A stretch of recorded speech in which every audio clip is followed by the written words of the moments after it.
नमस्कार बंधू भगिनींनो, आपल्या सगळ्यांचं सहर्ष स्वागत आहे स्वास्तिकम या माझ्या चॅनलवर। आज मी आपल्यासाठी श्री नवनाथ भक्तिसार याच्यातील पुढील कथा घेऊन आलेली आहे।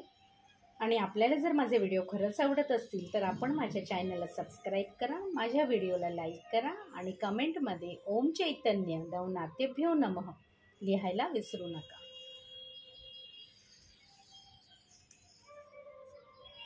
ह्या नवनाथांच्या कथा किती गोड आहेत आणि ह्याच्यातून आपल्याला आपल्या आयुष्यामध्ये कसं जगायचं त्याच्यासाठी नक्कीच मार्गही सापडतो।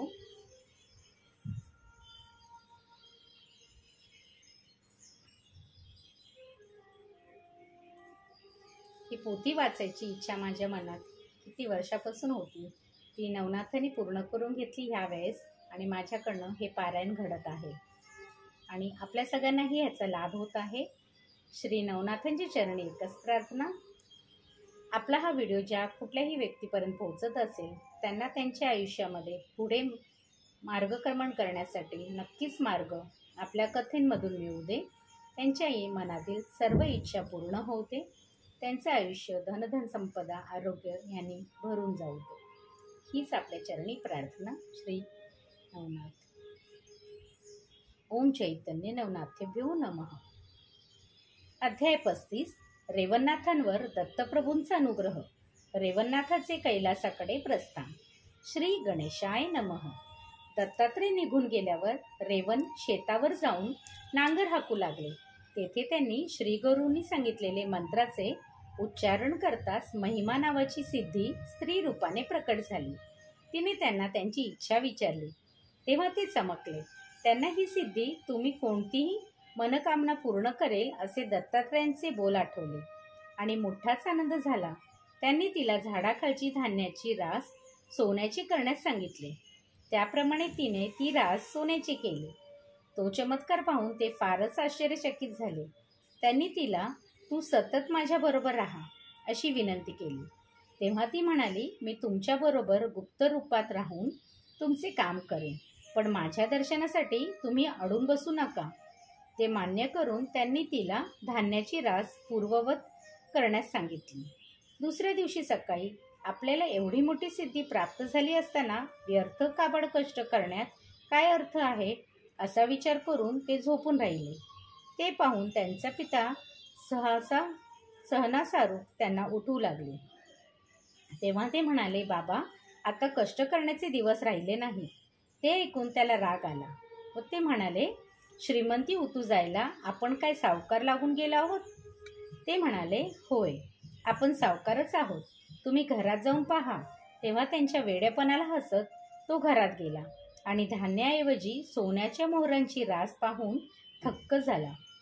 त्यानंतर रेवण हे कोणीतरी अवतारी महात्मा आहे असे वाटून तो त्यांची उत्तम बडदास्त ठेवू लागला। ते ज्या गावी राहत होते ते बुंधलगाव हमर रस्त्यावरून असल्यामुळे तिथे येणाऱ्या जाणाऱ्या लोकांचा नेहमी राबता असे। सिद्धी प्राप्त झाल्यावर रेवण गावात मुक्कामास राहणाऱ्या प्रवाशांना घरी बोलवून इच्छाभोजन व धनधान्यही देऊ लागले। त्यामुळे रेवणसिद्ध अशी त्यांची कीर्ती झाली आणि लोकांच्या झुंडीच्या झुंडी त्यांच्या घराकडे येऊ लागल्या। एके दिवशी तीर्थाटनास निघालेल्या मच्छिंद्रांनी बुंदलगावी आगमन केले। तेथील मुक्कामी रेवणसिद्धांचा प्रसिद्धी ऐकून त्यांना मोठे नवल वाटले, म्हणून त्यांनी कुतूहलापोटी गावकऱ्यांकडून त्यांची सर्व हकीकत समजून घेतली। मग अंतर्दृष्टीने अवलोकन केले असता रेवण हे चमत्नारायणचे अवतार असल्याचे त्यांच्या लक्षात आले, पण त्यांचे गुरु कोण आहेत हे मात्र कळले नाही। त्यानंतर तेही पशुपक्ष्यांना बोलवून त्यांना स्वहस्ते खाऊ घालू लागले, त्यांना अंगाखांद्यावर खेळवू लागले। या त्यांच्या नित्यक्रमाने तेही प्रसिद्ध झाले। भयंकर पशूंनाही त्यांच्या आज्ञेत वागताना पाहून लोकांना मोठे नवल वाटले। ते त्यांनाही ईश्वरी अवतार मानू लागले। रेवणांना जेव्हा नाथजींचा प्रताप समजला तेव्हा त्यांना ते नरवीर कोण असावेत हे जाणून घेण्यासाठी जिज्ञासा निर्माण झाली। त्यांनी महिमा सिद्धीला पाचारण करून आता तू पशुपक्ष्यांनाही माझ्या संपर्कात व माझ्या आज्ञेने राहावे असे कर अशी विनंती केली। तेव्हा ती म्हणाली, केवळ अद्रेष्टा ब्रह्मज्ञ मनुष्य असे करू शकतो. ते सामर्थ्य प्राप्त करायचे असेल तर प्रथम तुम्हाला स्वतःलाच ब्रह्मरूप स्वरूप व्हावं लागेल. ते येराग बाळाचे काम नाही. त्यावर ते म्हणाले, असे असेल तर तूच मला ब्रह्मवेत्ता कर. ती म्हणाली, ते मला शक्य नाही. त्यासाठी तुम्ही तुमचे गुरु दत्तात्रय महाप्रभू यांना शरण जा. त्यांच्या कृपेने तुम्ही देवादिकांवरही सत्ता गाजवू शकाल. या तिच्या बोलण्याचा त्यांच्यावर मोठा परिणाम झाला. आता ब्रह्मस्वरूप व्हायचे असा निश्चय करून त्यांनी घरदार सोडले आणि अरण्यात पूर्वी ज्या ठिकाणी त्यांची आणि दत्तप्रभूंची भेट झाली होती त्या ठिकाणी गेले. तेथे अन्नोदक वज्र करून तपश्चर्या करू लागले. दत्तविरहाने ते अक्षरशः व्याकुळ झाले. त्या कठोर तपाने त्यांच्या शरीरातील रक्तमांसांचा क्षय होऊन ते काष्ठवत दिसू लागले. त्यांच्याबद्दलची हकीकत ऐकून मच्छिंद्रांना समाधान वाटले. पण त्यांचे गुरु कोण हा प्रश्न अनुसरित होता. त्यासाठी त्यांनी अष्टसिद्धींना पाचारण करून तुमच्यापैकी कोणती सिद्धी कोणाच्या आदेशावरून रेवणसिद्धांना वश आहे अशी पृच्छा केली.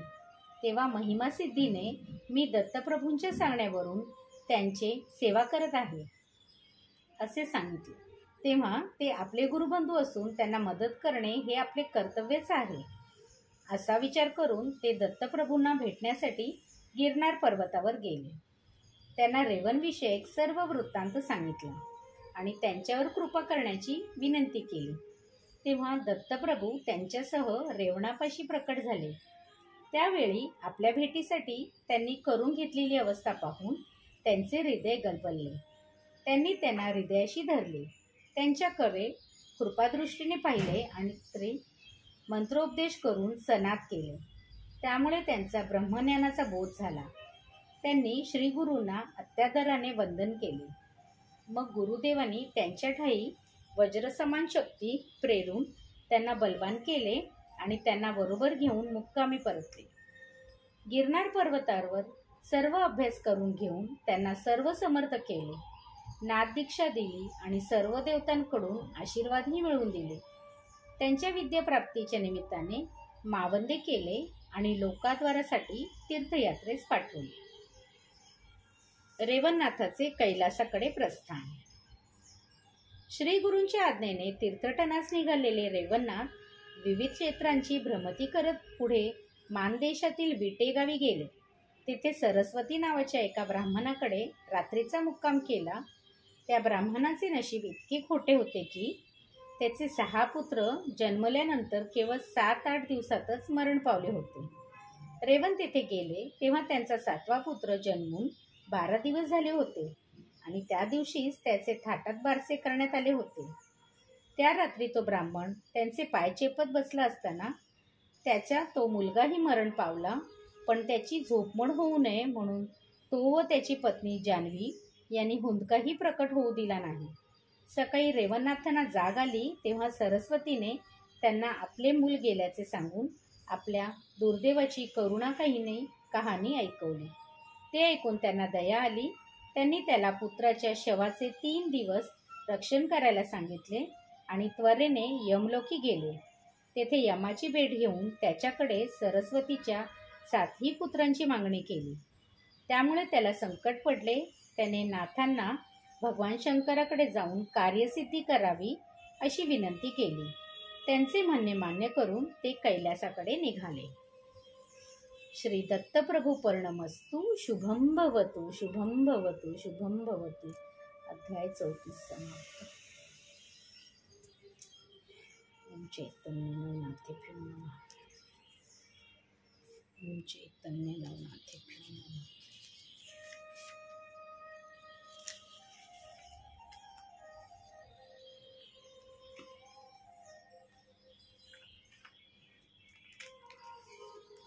ओम चैतन्य नवनाथेभ्यो नमः. ओम राम दत्तात्रेय नमो नमः.